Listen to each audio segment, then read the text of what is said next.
You give me a 3, 2, 1, go. Go. You get 3, 2, 1, go. 3, 2, 1, go. All right, 802. Thursday's WOD.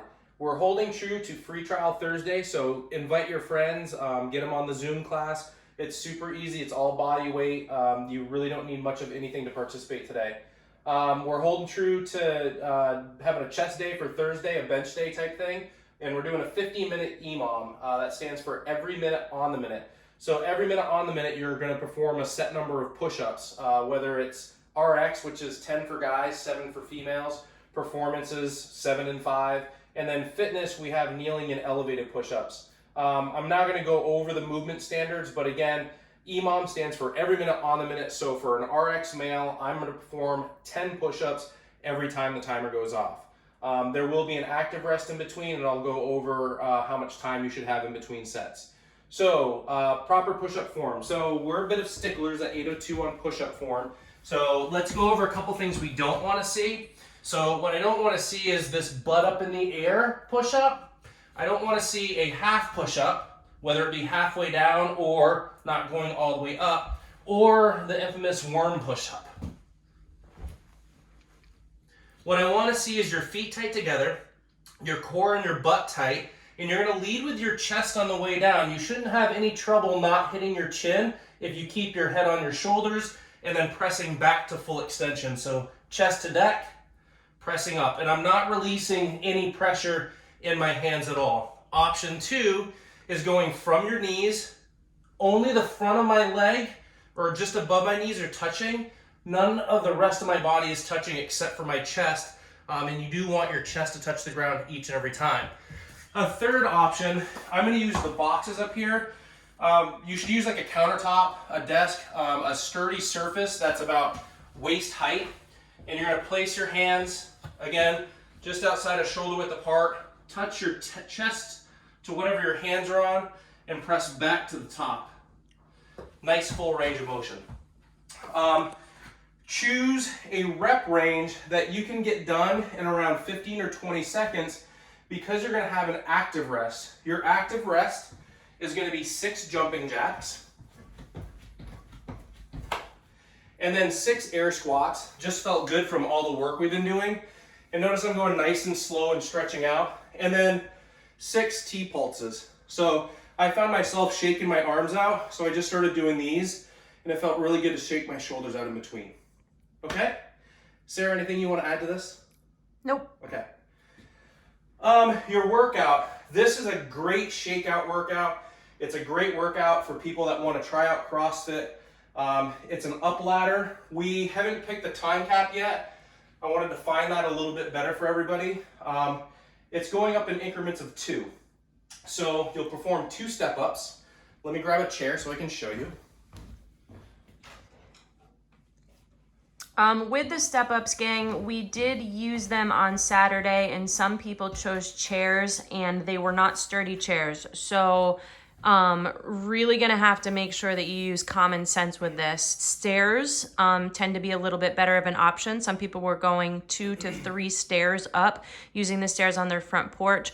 But chairs were a little bit dangerous for some individuals. Not gonna mention any names, but just be smart with the surface that you're choosing. So notice my chair is about knee height, so you can pick a bench, a rock, a stone wall, anything as long as it's nice and sturdy. But what you're going to do is you're going to place your foot fully on that surface, step up to the top, and just touch the foot and switch to the other side. So this is how I want them, is full extension at the top, touching the other foot to the top. And notice that he is alternating legs. Always recommend alternating these legs to keep your body nice and even. Move nice and quick with these. The beginning rounds are going to be a lot of up-down moving around.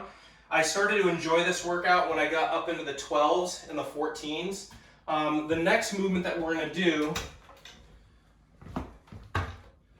is a chest press. If you have a bench, I want you to use your bench because you're going to get a more full range of motion. And then be careful both with the bench press, how you switch sides. I'm going to go over some movement standards with this, and how you get into position. You always want to use 2 hands to get into position. And the movement's gonna start at the top.